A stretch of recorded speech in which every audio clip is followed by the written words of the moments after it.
What's up, Lee? This is Chaplain Des with this week's Monday Gladness. Let's go!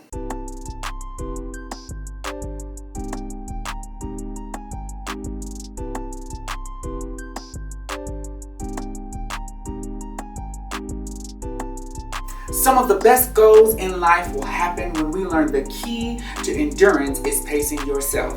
There's a story about a couple who were training to run this 5K mile run. Every time the couple would go out running on their favorite trail, they would walk a little bit faster and with a little bit more gusto.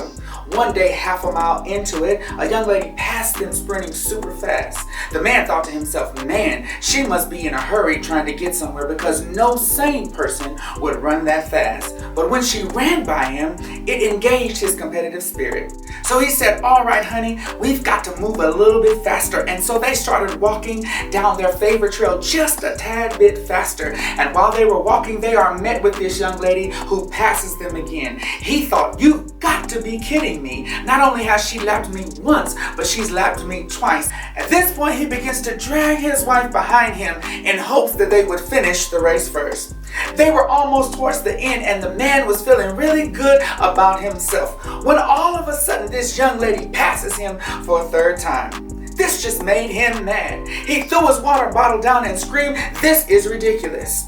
But then he began to think more and more about the process. What he realized is that it wasn't the shoes that made her faster. It wasn't the clothes that made her faster. It wasn't even the music that she was listening to that made her faster. What made her faster is that she learned how to trust the training that she had prior to that moment. The man realized that if he was going to have different results, that he was going to have to trust the training process. You see, the training process is to prepare you both mentally and physically. It is to teach you how to navigate through mountains as well as valleys. It is to help you to learn how to breathe at a different elevation level.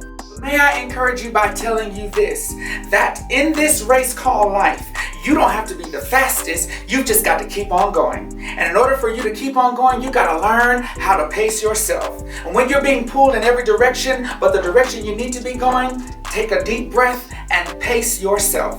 When you're disappointed and upset because you didn't do as well as you would have liked to do on your first test, take a breath and pace yourself. When other people seem to be moving a little bit faster than you are, don't worry, just take a breath and pace yourself. And yes, when you feel like the reason you are here at Baylor and in lead are not good enough to make you want to stay, take a breath and pace yourself. Because at the end of the day, we all have our own race to run, and it's not totally dependent on how you begin, it just matters how you end. So live on purpose. Let's go!